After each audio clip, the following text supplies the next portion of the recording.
Hi everybody, Alistair here. You're watching Watercolour Only. We did a video on paper last time and I said I'd talk about paintbrushes. As you obviously are aware, there's an array of paintbrushes and I think it's always a good idea to decide what kind of painting you're going to do. If you're going to do landscapes and what sort of size. And how much money you've got really. Some people do videos for beginners and they show you them painting these pictures for beginners, paintings for beginners with fancy brushes like this that are expensive. And there's no need to have fancy brushes like that. They are nice, but they are more expensive than just normal synthetic brushes. The synthetic brushes are a nice price. One of the main things, I'm sure you're aware that brushes you've got round, flat and other different sizes. And the other thing about round brushes and makes can be slightly confusing on the sizes.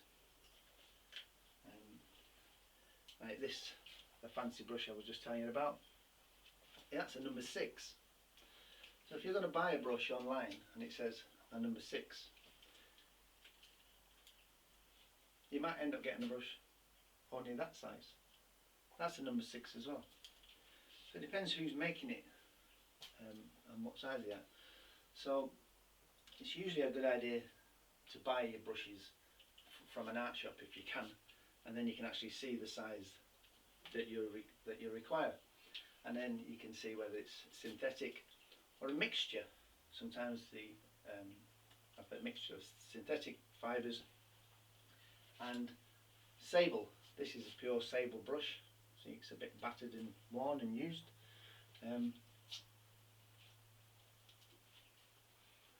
But you can still get a nice point on it, and then that you can use that point to do various things. You don't need a tiny brush. So if you have a brush like this, I think this is a number 10 round, then you don't only just use the tip for painting, you use the side, and so you can get different textures using the side of the brush. And if you press hard, then you get, if you press hard with the brush, you get a fat mark, and if you, once it's got plenty of water on it and you've got a tiny line, you can do thin things. So just because it's a big, might appear to be a big brush, doesn't mean you have to always do big marks with it. So the brushes I use, you don't need an array of brushes. You can see these brushes here. I have a bag here with brushes in as well. I've been painting for a long time, so people buy me brushes or I buy a brush. When I first started painting, I bought tiny brushes because they were expensive. And this brush cost me an absolute fortune. I bought it so as I could do big washes in it, and it was very expensive at the time, and probably still expensive now in comparison. But then I discovered a chap, which you may have heard of, Ron Ranson, the late great Ron Ranson, and he used a brush like this called Hake.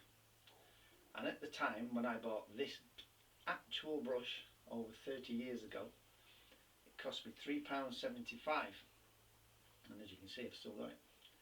And it's an absolutely beautiful brush because when it's wet, this end of that goes like a, quite like a razor, but very fine. But when you buy them, they're like that, a little bit thinner once it's wet. This is a Jackson one. This one I bought 30 years ago, over 30 years ago.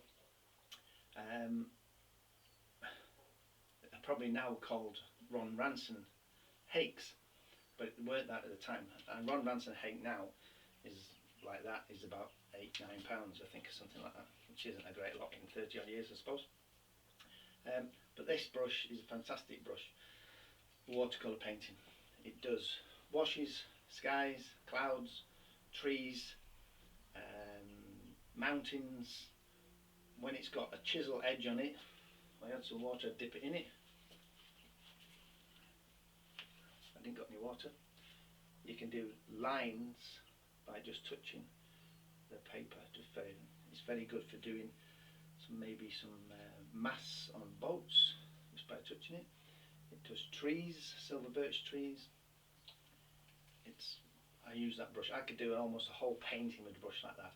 So brushes you need if you're going to start painting really watercolour landscapes is really only them 4 brushes really.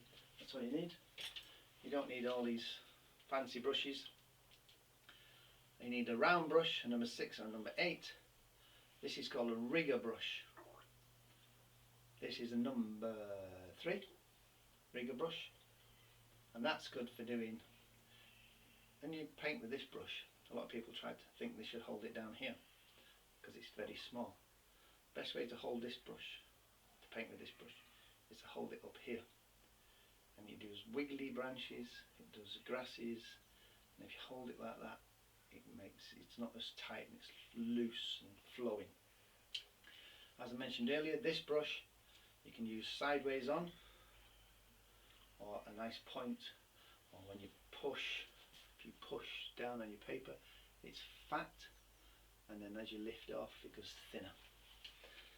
This brush is obviously good for doing anything like roofs and cutting in, flat 3/4 inch.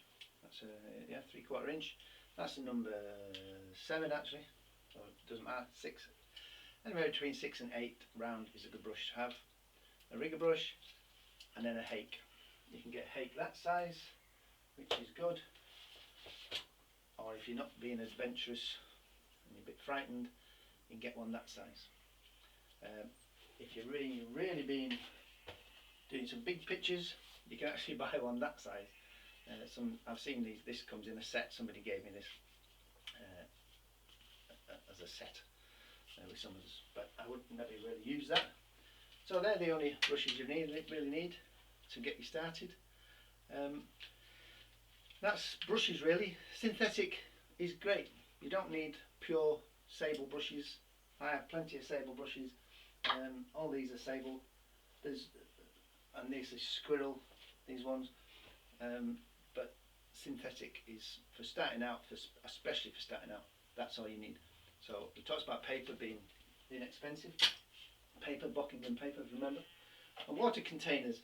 Just a quick one on water containers. You can buy fancy water containers. You can get these Chinese lantern water containers, which open out, and they're alright. They're not too bad. But that's a water container. That's all you need. Just a squash bottle cut down. It's a water container. Right?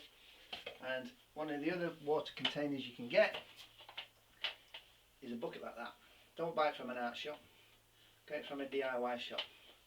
They're called paint kettles. That's a 1 litre one. You can get bigger ones. Paint kettle. Right? One of the things I've done, if you look inside, I cut a piece of plastic.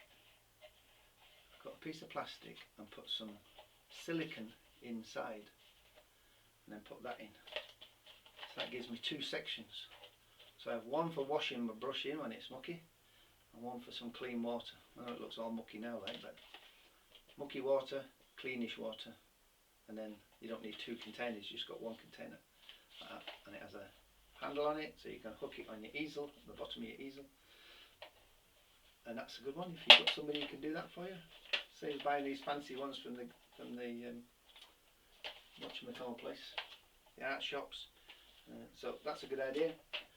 Okay, I think that's about it for brushes. If you've got any questions, once we put it up, just ask.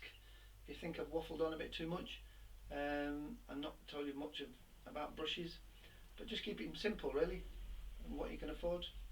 Synthetic are more than good enough. Okay, thanks for watching. We'll probably do paints next time and palettes, and so that's it. Thanks for watching. Watercolour only. Thank you. Bye.